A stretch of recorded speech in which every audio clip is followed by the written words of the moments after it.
Let's talk about the Honda market. I'm going to tell you everything you need to know if you're considering buying a Honda this summer. If you guys don't know, my name's Tommy and I negotiate car deals for a living. I do anywhere between 150 to 200 car deals on a monthly basis. So I like to say I'm an expert on what a good deal is. And I want to in particular go into the Honda market and go through every model and what kind of deals you should expect. Let's start off by talking about the cars, but understand when I'm talking about discounts, I am talking about discounts off MSRP and removing all dealer ads. I'm not even including dealer ads because dealerships shouldn't charge those.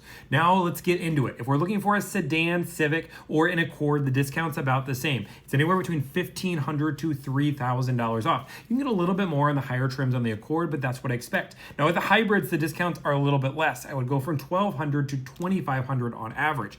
Now if you're looking for an SI, best deals I'm seeing is about $500 to $1,000 off MSRP, but some dealerships are going to think you're crazy. If you're looking for a Type R, MSRP is the best deal you're going to get right now. I haven't seen the market go below this. Most dealerships are trying to charge $10,000 above. If you're struggling to find this car, understand you can always open your radius and look nationwide. If you're looking for the Honda Odyssey, the deals are all over the place. I am telling you, you should be aiming for at least 9% off this car, but I've seen deals all the way up to 13% off. Going into the SUVs, if you're buying an HRV, this has one of the lowest markups out of any car. The craziest deal I've ever seen on this car is for the highest end trim, we got over $3,000 off.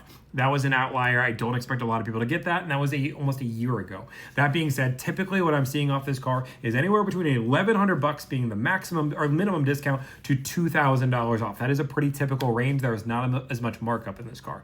Looking at a CRV, I am seeing very consistently between $1,800 to $3,500 off, just depending on the trim. If we're looking for the Passport is fully redesigned. It looks pretty nice. But that being said, dealerships are holding on to these things like they are gold. Most dealerships are trying to go above MSRP. Discounts that I would expect, getting a great deal on this car would be about $2,000 off. That being said, getting an MSRP on a harder to get trim or color is definitely a decent deal. Looking at the Honda Pilot, depending on the trim, this is very variant, 5 to 10% off. The lower trims are closer to 5%, but if you're going to it for a fully loaded out like a black edition, you should be able to get 10% or 11% all day. This world, the hybrids are going to be about the same discount as the gas. Prologue, the only way to do this car is to lease it. There's not a good reason to buy this car, but that's just my 2 cents. But you should be able to get a substantial discount on that car as well. Now, when you are buying these cars, understand the competition drives the price down. Pin dealerships against each other to get the best deal. And don't only rely on these numbers. I'm telling you, I've seen people beat these deals all the time if they're willing to put a lot of time in. This is a general outline of what I would consider as a really good deal in that car. But that being said, you can always shoot for more. If you want more videos like this, let me know.